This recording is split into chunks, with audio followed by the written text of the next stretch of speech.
Утрински стихови од Библијата. 13 септември. Верност до смрт.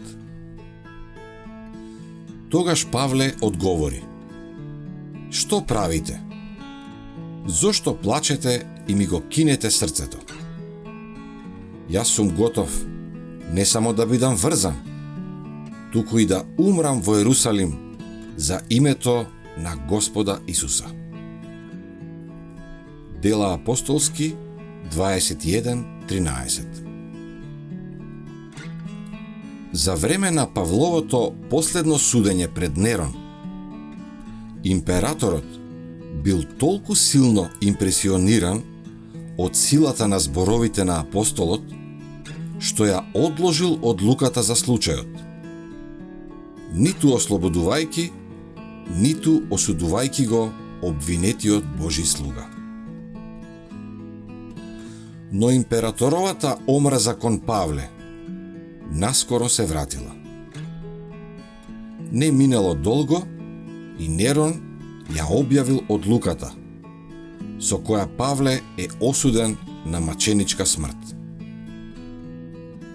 Бидејќи како римски граѓанин, тој не смеел да биде изложен на измачување. Бил погубен со сечење на главата. Павле на губилиште бил одведен тајно. Само на неколку посматрачи им било дозволено да присуствуваат. Вознемирени од обемот на неговото влијание, се плашеле дека сцената на неговата смрт би можела да привлече нови обратеници во христијанството. Повеќемина од нив го примиле Спасителот што го проповедал Павле.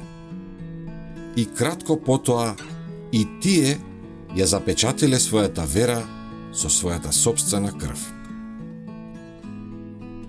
Павле ја носел со себе атмосферата на небото. Сите кои доаѓале во допир со него го чувствувале влијанието на неговата поврзаност со Христа.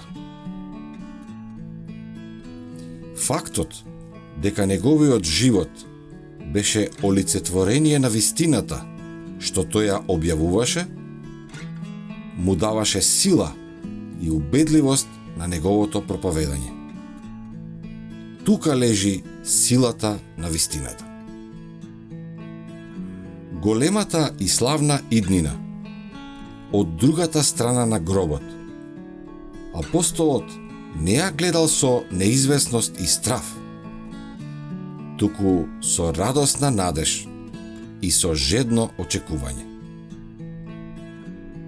Стоејќи на местото на своето мачеништво, тој не го видел мечот на крвникот, ниту пак земјата која наскоро ќе ја прими неговата крв, туку низ спокојното сино небо, на тој летен ден, го гледал престолот на вечниот.